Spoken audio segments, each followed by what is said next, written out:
Assalamualaikum hürmetli abunəçilərimiz. Yine Xuda xalasa Bingidas tapkəmiz mədir oldu. Prixoji 2 metre 245 250 belənki.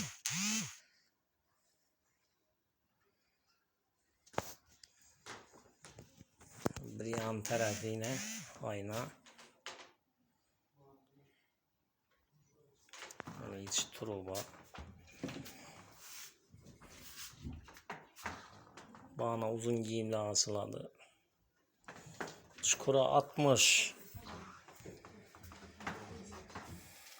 Birler vişilke. Bir yan taraflar ampolke. Xuda xalasa özüne layık didülen çıktı.